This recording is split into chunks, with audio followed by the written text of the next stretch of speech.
filem horor yang bikin ketawa, dia datang lagi. Hari ini Shang Ju membawa filem horor Indonesia versi baru Ratu Santet. Seorang ahli sihir bersembunyi selama 20 tahun hanya untuk balas dendam. Begitu muncul langsung menghabisi puluhan orang. Yang lebih menakutkan adalah tidak ada yang menyangka bahwa dalang dari semua ini ternyata adalah seorang pria tua yang terbaring sakit, tampak baik hati. Cepat tag teman besar musuhmu untuk menonton bersama. Cerita dimulai. Keluarga Hanif yang terdiri dari 5 orang sedang bercanda dengan gembira di dalam mobil. Tetapi tiba-tiba Hanif merasa menabrak sesuatu. Dia segera turun dari mobil bersama putra sulungnya, Sandi, untuk memeriksa situasi. Untungnya di pinggir jalan hanya ada seekor rusa yang tertabrak dan mati, sehingga mereka merasa lega. Keluarga Hanif datang ke desa adalah karena seseorang memberitahu Hanif bahwa kepala panti asuhan tempat dia dibesarkan sakit parah. Maka dia membawa anak-anaknya untuk menjenguk orang yang berjasa padanya. Kepala panti juga sangat menghargai Hanif sehingga sudah mengatur perawat Maman dan Shiziki untuk menunggu keluarga Hanif di pintu. Maman dan Shidi juga berasal dari panti asuhan, hanya saja mereka tidak seperti Hanif yang memiliki karier sendiri. Jadi mereka tetap di panti asuhan sebagai perawat. Dan saat beberapa orang sedang berbincang, teman-teman lain dari panti asuhan juga sudah tiba. Di antara orang-orang ini, Hanif, Jeff, dan Anton memiliki hubungan terbaik dan juga paling dihargai oleh kepala panti, sehingga mereka bisa lebih dulu bertemu dengan kepala panti yang sedang sakit parah. Hanif selalu sangat berterima kasih kepada kepala panti, jadi dia sengaja memanggil istrinya Nadia, berniat memperkenalkannya kepada kepala panti, tetapi tidak disangka malah memberikan efek sebaliknya. Ketika melihat Nadia, kepala panti yang sakit parah tampak seolah melihat sesuatu yang menakutkan. Namun anak-anak tidak mengetahui hal ini. Mereka baru saja dibawa ke tempat tinggal mereka malam ini oleh anak-anak panti asuhan. Namun tak lama kemudian, anak bungsu Hanif, Haji, tiba-tiba tertarik pada sebuah pintu besar berwarna hijau. Untungnya pada saat kritis, gadis panti asuhan Lani menghentikannya. Ternyata di balik pintu ini ada mantan perawat wanita, Mira, yang dikurung 20 tahun yang lalu. Dulu ketika Mira menjadi perawat, dia pernah membawa pergi seorang gadis dari panti asuhan bernama Muni. Tetapi tidak disangka keesokan harinya Mira kembali dan menjadi gila. Semua orang mengatakan bahwa gadis yang dia bawa telah ditangkap oleh iblis. Namun semua orang sepakat bahwa Mira adalah pembunuh gadis Muni. Jadi mereka mengurungnya di rumah ini. Dan ketika pintu kamar dibuka lagi, Mira sudah mati terjebak sehingga kamar ini menjadi tempat terlarang di panti asuhan. Namun cerita ini tidak menakuti Haji kecil. Dia tetap makan dan minum seperti biasa. Bahkan sempat membuka album foto panti asuhan. Namun saat dia membalik halaman, ternyata itu adalah foto Mira. Hanif melihat foto ini dan terkejut. Sepertinya ada sesuatu yang sulit diungkapkan. Akhirnya, setelah Haji bertanya, Hanif baru mengakui bahwa orang di foto itu adalah Mira. Hanya saja dalam ceritanya, Mira dari seorang pembunuh berubah menjadi dermawan besar yang sangat mencintai setiap anak di panti asuhan. Ini cuman pertentangan dengan rumor di panti asuhan. Jelas ada sesuatu yang tersembunyi. Malam itu, 3 bersaudara Hanif berkumpul untuk membahas masa depan panti asuhan. Jeff menyatakan, jika kepala panti tidak ada, mengubah tempat ini menjadi sebuah resort liburan juga tidak buruk. Namun, Anton langsung berkata bahwa panti asuhan tidak boleh dijual karena jika dijual, siapa yang tahu apa yang akan mereka temukan. Perkataan Anton jelas membuat ketiganya merasa cemas. Akhirnya Hanif yang menjadi penopang utama menenangkan mereka dengan alasan bahwa panti asuhan tidak akan dijual. Namun sebelum urusan ini selesai, Hanif menemukan bahwa di tempat mobilnya tertabrak hari ini, ternyata ada sejumput rambut. Saat itulah dia akhirnya menyadari bahwa yang ditabraknya bukanlah rusa. Jadi dia segera membawa Jeff kembali ke lokasi kejadian dan setelah pencarian yang cermat, mereka benar-benar menemukan mayat seorang gadis kecil. Dan tidak jauh dari tubuh gadis kecil itu, ternyata ada sebuah bas besar milik panti asuhan yang terparkir.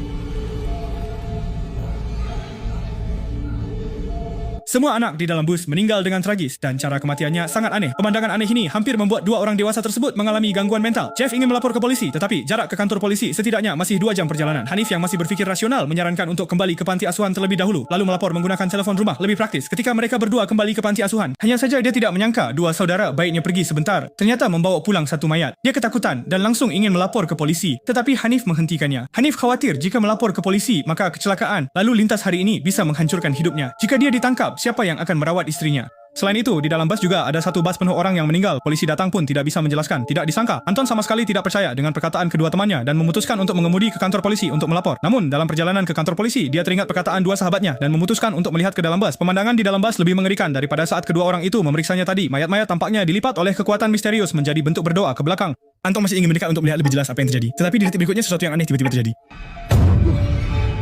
Dering suara ledakan keras, pintu mobil terkunci otomatis. Tidak peduli seberapa keras Anton berusaha, dia tidak bisa membuka pintu yang terkunci. Dan pada saat itu, seseorang yang seharusnya tidak muncul tiba-tiba muncul di depannya, membuat Anton mundur ketakutan dan tanpa sengaja menginjak selongsong peluru yang penuh racun.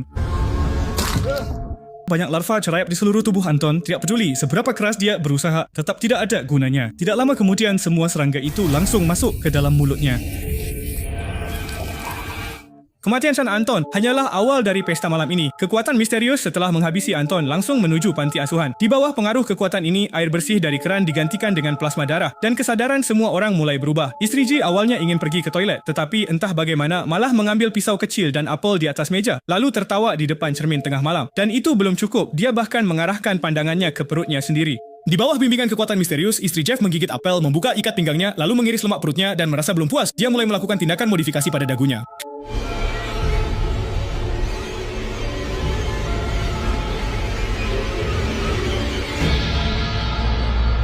Ya, kebetulan saat itu Jeff yang lewat menemukan keanehan pada istrinya. Dia awalnya ingin mengambil pisau dari tangan istrinya, tetapi tidak disangka ketika dia mendekat, kekuatan aneh itu langsung menghilang. Sementara di sisi lain, Eva, istri Anton yang sedang beristirahat di dalam rumah, juga merasa tidak nyaman. 3 kelabang raksasa masuk ke dalam pakaiannya saat dia lengah, dan ketika dia menyadarinya, kelabang itu sudah menghilang secara misterius. Namun, saat dia membuka mulut, ketiga kelabang itu langsung masuk ke dalam mulutnya. Eva yang ketakutan segera berlari keluar mencari bantuan, tetapi karena lipan-lipan itu berkeliaran di mulutnya, Eva sama sekali tidak bisa berbicara kepada orang yang datang untuk membantu, dan ketiga lipan itu juga tidak berniat melepaskannya.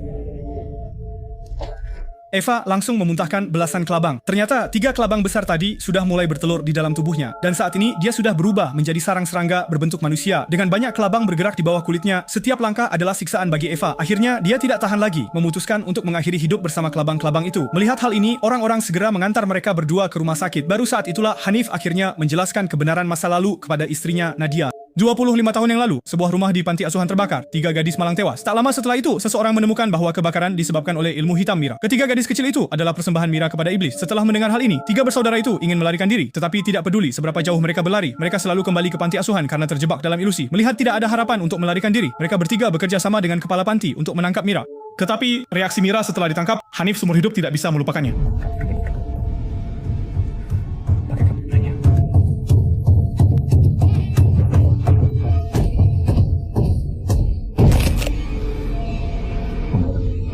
Setelah Nona Mira meninggal, ketiga orang itu, atas pengaturan kepala panti, langsung mengubur Mira di ruangan itu. Nadia mendengar bahwa anaknya ternyata berada di tempat yang sama dengan benda ini. Segera mengerem dan berbalik arah, dan saat itu, di panti asuhan memang terjadi sesuatu. Anak laki-laki Hasbi menjadi target Mira. Tampak kekuatan tak terlihat mengendalikan tangan Hasbi, memaksanya memegang stapler mendekat ke mulutnya.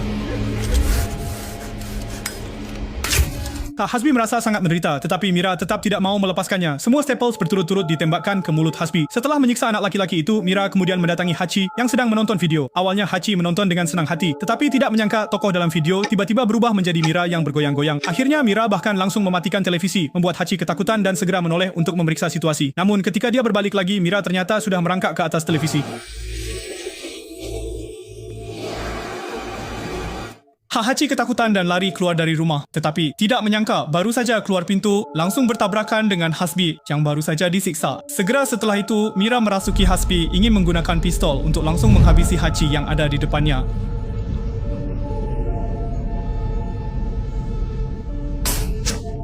Meskipun hanya senapan angin, tetap saja membuat Hachi sangat kesakitan. Hasbi melihat itu ingin merebut kembali kendali tubuhnya. Tetapi sayangnya dia hanya manusia biasa, tidak bisa mengalahkan Mira. Kebetulan saat itu Nadia datang bersama beberapa orang. Melihat anak-anak hilang, Hanif segera mengatur Jeff untuk menjaga pasien. Sementara yang lain menyebar mencari 2 anak yang hilang. Akhirnya yang mencari orang tidak ada masalah. Tetapi Jeff yang bertugas berjaga tidak memperhatikan dan mendapati istrinya hilang. Ketika dia melihat orang itu lagi, dia menemukan bahwa istrinya saat ini sudah tidak bisa disebut sebagai manusia.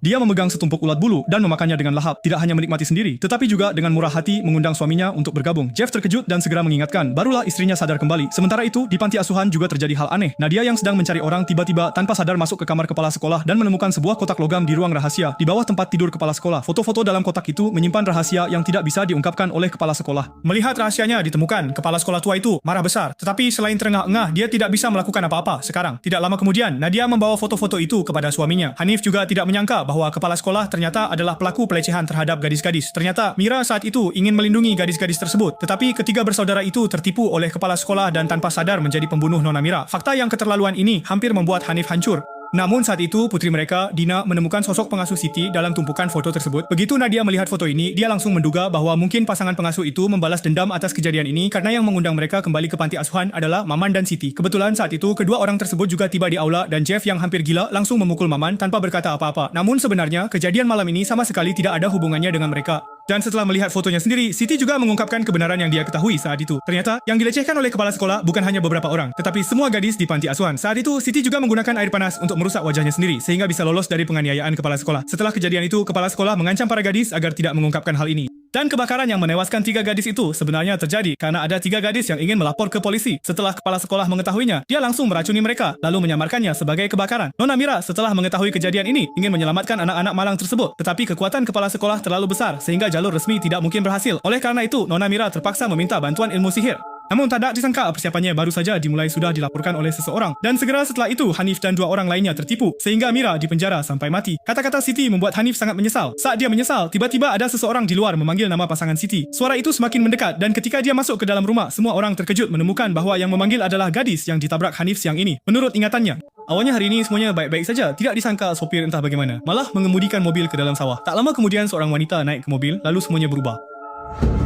Kalau itu aku, kamu kasih solusi apa? Gadis kecil ini juga malang beruntung lolos dari pembantaian besar-besaran oleh Mira, tetapi baru saja sampai di jalan raya langsung ditabrak oleh Hanif hingga pingsan. Mendengar keadaan kematian anak-anak, Hanif juga memastikan bahawa ini adalah Mira yang kembali untuk balas dendam. Dia marah dan masuk ke kamar kepala sekolah lalu mencekik lehernya dengan kuat dan pada saat itulah Hanif secara tidak sengaja menemukan ada foto Muni di dalam kotak emas yang membuatnya tiba-tiba memahami segalanya. Ternyata Muni yang hilang setelah dibawa pergi oleh Mira dulu adalah putri Mira sendiri. Dan dalang dibalik semua kejadian malam ini bukanlah Mira, melainkan Muni yang ingin membalas dendam untuk ibunya. Namun sebelum dia bisa berfikir lebih jauh, terdengar suara minta tolong dari aula. Ternyata semua orang akhirnya menemukan Haji. Melihat anak itu terluka, mereka segera membawanya keluar. Tetapi tidak disangka Muni sudah menunggu mereka di luar. Lihat mereka, orang yang paling kamu cintai. Inilah perasaanmu kehilangan mereka. Setelah mengucapkan kata-kata kasar, Muni keluar dari tubuh Eva lalu memaksa Eva menabrakkan diri ke kaca depan. Setelah pertunjukan ini, Muni, bos besar terakhir, akhirnya turun tangan sendiri.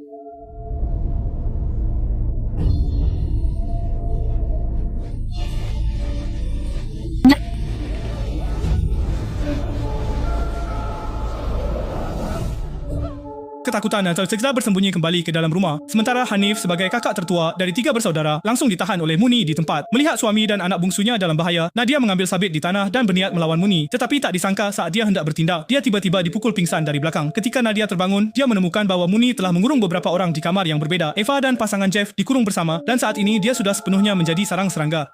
Gerakan serangga membuatnya merasa seluruh tubuhnya gatal tak tertahankan dan punggungnya sudah lama dijadikan sarang tawon oleh serangga tersebut. Sedangkan pasangan Jeff yang berada di ruangan yang sama, suasana mereka tentu juga tidak lebih baik.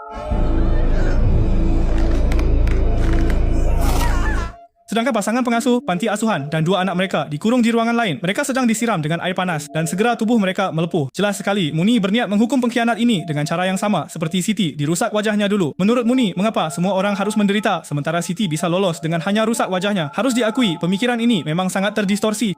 Dan di kamar ketiga adalah sepasang anak Nadia. Keduanya dikendalikan oleh kekuatan tak terlihat di udara. Satu terus-menerus memuntahkan serangga beracun, sementara yang lain dicambuk oleh kekuatan tak terlihat. Nadia ingin menyelamatkan mereka tetapi tidak bisa menembus penghalang kekuatan aneh itu. Dengan terpaksa, dia hanya bisa berjalan menyusuri jalan dan di kamar terakhir, kepala sekolah dan Hanif yang dikurung serta Muni sudah menunggu Nadia di dalam kamar.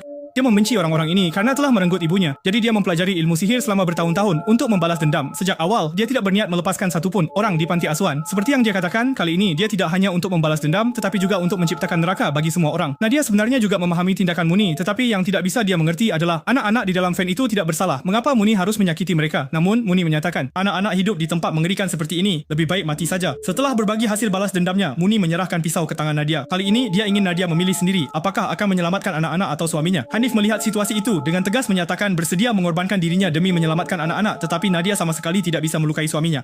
Di tengah perjuangan mereka, tidak ada yang memperhatikan bahawa Haji, si kecil gemuk, berhasil melepaskan diri, lalu langsung mengambil obeng dan menusuk pinggang Muni. Tindakan ini berhasil membantu Nadia melepaskan diri dari kendali Muni. Segera setelah itu, Nadia seolah-olah dirasuki oleh Dewa Perang, menebas leher Muni dengan satu tebasan. Hanya saja yang syiada disangka semua orang adalah hal ini sama sekali tidak membahayakan bagi Muni. Bahkan meskipun kepala Muni dipenggal, dia tetap hidup dan bergerak dengan lincah.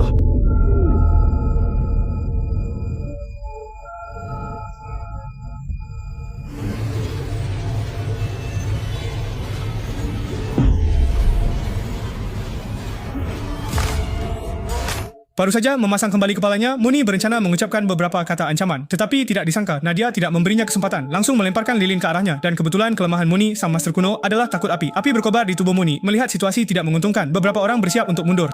Namun sebelum pergi, Hanif akhirnya melakukan satu hal yang benar. Dia langsung meninggalkan kepala sekolah sendirian di dalam ruangan, berniat membiarkan Muni perlahan membakar mati dalang utama ini. Setelah hari itu, keluarga Nadia kembali menjalani hari-hari yang tenang. Hanya saja suatu hari ketika menjemput Haji pulang sekolah, Nadia sekali lagi melihat sesuatu yang seharusnya tidak dilihatnya. Jelas bahawa arwah Muni masih ada, hanya saja sekarang dendamnya sudah terbalaskan. Dia seharusnya tidak akan lagi membunuh orang tak bersalah. Semua orang bilang hantu itu menakutkan, tetapi yang benar-benar menakutkan seringkali adalah hati manusia yang terdistorsi. Panti asuhan seharusnya menjadi pelabuhan terakhir bagi anak-anak yang tidak punya tempat tinggal. Tetapi seperti yang diceritakan dalam filem, kamu tidak akan pernah tahu berapa banyak orang yang berpura-pura baik namun di belakang melakukan perbuatan kotor. Baiklah, cerita hari ini sampai di sini. Saya Syangzu. Kita bertemu di episod berikutnya.